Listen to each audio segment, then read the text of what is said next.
Assalamu alaikum warahmatullahi wabarakatuh. Let's unlock the secrets of a British English ও আমেরিকান ইংলিশের যেই পার্থক্যগুলো রয়েছে এর মধ্যে আর এর ব্যবহার অন্যতম। ব্রিটিশরা কিছু কিছু ক্ষেত্রে আর এর উচ্চারণ করে, আবার কিছু কিছু ক্ষেত্রে আর এর উচ্চারণ করে না। কিন্তু আমেরিকানরা প্রায়ই সকল ক্ষেত্রে আর এর উচ্চারণ করেন। ব্রিটিশ ইংলিশে আর এর পরে কনসোনেন্ট থাকলে আর সাইলেন্ট থাকে এবং আর এর পরে বাওয়েল ও সেমি বাওয়েল থাকলে আর উচ্চারিত হয়।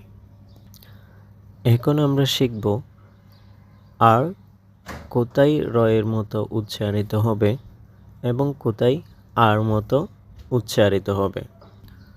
যেমন শব্দের শুরুতে আর হলে অবশ্যই রর মতো উচ্চারিত হবে। যেমন run, red, ricks, reel, rhyme. Run, red, ricks, reel, rhyme. পাশাপাশি দুইটি আর হলে একটি আর উচ্চারিত হবে। যেমন sorry, merry, carrot. Sorry, merry, carrot. Sorry, merry, carrot. R এর পরে এইচ হলে আর উচ্চারিত হবে, তবে এইচ উচ্চারিত হবে না। আর এর পরে এইচ হলে আর উচ্চারিত হবে, তবে এইচ উচ্চারিত হবে না। যেমন রাইম, রিদম, রাইনু। যেমন rhyme, rhythm, rhino. Rhyme, rhythm, rhino. ডাব্লিউর পরে আর হলে আর উচ্চারিত হবে, কিন্তু ডাব্লিউ উচ্চারিত হবে না। ডাব্লিউর পরে আর হলে আর উচ্চারিত হবে, কিন্তু ডাব্লিউ উচ্চারিত হবে না। যেমন writer, wreck, write, wrong. Writer, wreck, write, wrong. R এর পরে বাওয়েল থাকলে আর উচ্চারিত হবে। যেমন ফ্রাইডে, ফ্রাই, ফেব্রুয়ারি।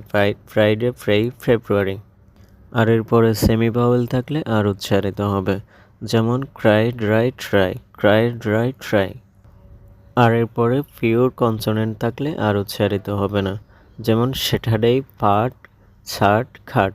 যেমন স্যাটারডে, পাট, শার্ট, খাট।